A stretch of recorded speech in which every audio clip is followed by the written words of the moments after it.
Você usa algas marinhas para fazer roupa, é isso mesmo? É isso. Como que é isso? A gente quer saber disso daí.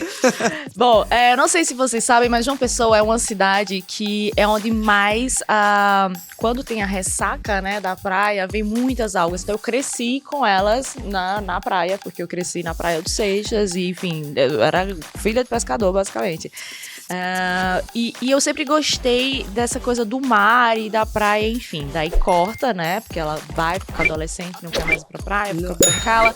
Isso. E aí volta pra... Quando eu me mudo para São Paulo e eu quero fazer o mestrado, entrar na USP, eu começo a explorar outras oportunidades e outras coisas também. Então, conheci a gastronomia molecular. Então, imagina, como é que a Alex Atala faz um caviar de framboesa, sabe?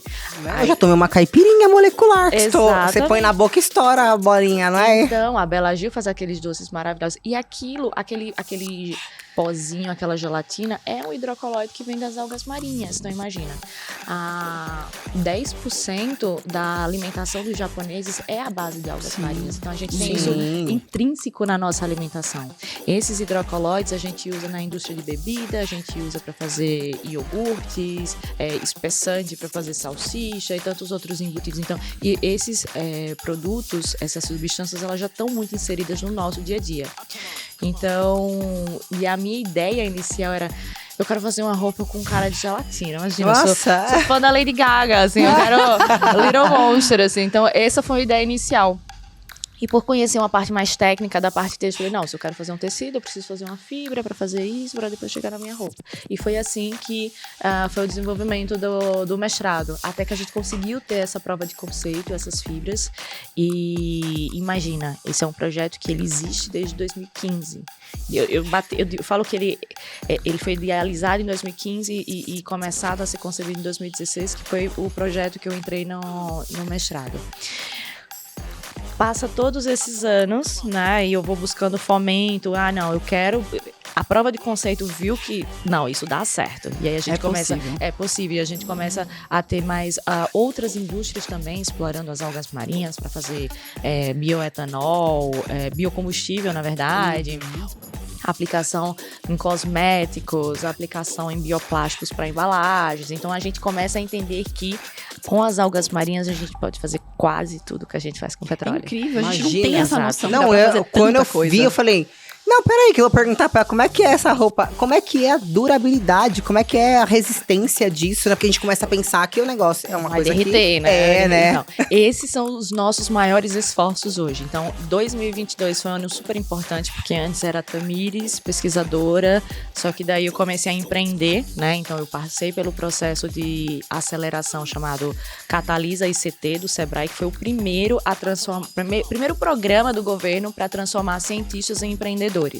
Então, a gente teve esse suporte do Sebrae. Foi o primeiro. Aí, depois eu fiz o Founder Institute, que é uma aceleradora do Vale do Silício, baseada aqui em São Paulo, que foi quando eu entrei de vez nesse mundo de empreendedorismo e comecei a me conectar com essas pessoas. E logo depois, em 2022, eu fundei a FICO Labs, a gente conseguiu o primeiro investimento anjo, e aí depois, em dezembro, a gente conseguiu um outro fomento do governo que se chama Embrapi, que é para a indústria, e hoje o nosso maior parceiro é o Senai C-Ticket, no Rio de Janeiro, que as pessoas não sabem, mas tem mais de 70 anos de história na indústria têxtil brasileira. Então, imagina que você chega lá, inclusive, meninas, quando vocês forem ao Rio de Janeiro agora me visitar, vocês poderiam passar lá, porque lá eles têm uma indústria têxtil escala piloto, um andar, sabe? Então lá dá pra fazer fibra, lá dá pra fazer os fios, dá pra tecer o e dá tecido, pra ver, É um lugar incrível. Então, surgiu essa minha proximidade com o Senai desde 2018, se não me engano, e hoje nós estamos fazendo para produzir essa fibra em escala industrial. Então agora a gente está na fase de finalizar o protótipo, então vai ter essas melhorias para saber como vai se comportar na lavagem, como vai ser o tecido. No caso, a durabilidade e resistência. A durabilidade e resistência, exatamente. E como a gente pode melhorar? A gente viveu um momento de pandemia que todo mundo ficou numa busca do tipo, tecidos antifúngicos, bactericidas e etc. Então, será que a gente pode fazer isso com a nossa fibra? A gente sabe que pode, mas mas como a gente pode fazer isso, sabe? Então, a gente tá... não é nem um desenvolvimento em 4 mãos, são, sei lá, em muitas mãos, assim. Imagina. Porque... Fora os testes, tudo que tem que ser os feito. Testes, exato, e é uma equipe incrível. E a fibra pronta, ela é similar ao quê? Olha, visualmente e na parte de textura, ela parece um fio de nylon. Então, é isso que nos deixa muito felizes, porque dá para substituir essas de origem petroquímica, que são os poliésteres, os nylons e etc. Então, quando a gente vê essas matérias, sei lá, fantásticas... Mas a roupa pronta, ela teria mais ou menos que... Tipo de nylon. Tipo academia, essas fininhas ou não? Porque assim, tem uma coisa que a gente... não visualiza é o seguinte, a gente tem vários tipos de tecidos diferentes com a mesma fibra. Então, isso depende da forma que você vai tecer o tecido, do ligamento que é usado, se vai ter um elastano, que é comumente chamado de lycra, ou não, porque aí vai dar essa coisa da academia, a forma de fazer. Então, a fibra nem sempre define o tecido. Normalmente não define, entendeu? Então, imagina que com algodão a gente pode fazer desde aquelas eco bags mais durinhas, né, com algodão cru, como uma t-shirt super macia. Então, a fibra não vai definir o tecido. Entendi. Entendeu? Então, Tamires, dá pra misturar com outras fibras? Dá pra misturar com outras fibras. Dá pra misturar com outras fibras. Dá pra misturar com outras fibras. Mesmo porque tudo é muito misturado, tudo tem poliéster, né? Assim, uma das fibras mais usadas é o poliéster, é em torno de 60%, 61% das roupas que a gente faz, que a gente usa, são feitas de poliéster, né? Então tem esse problema que vem do petróleo, tem esse problema que não se degrada, que é um grande... libera grandes quantidades de microplásticos no oceano.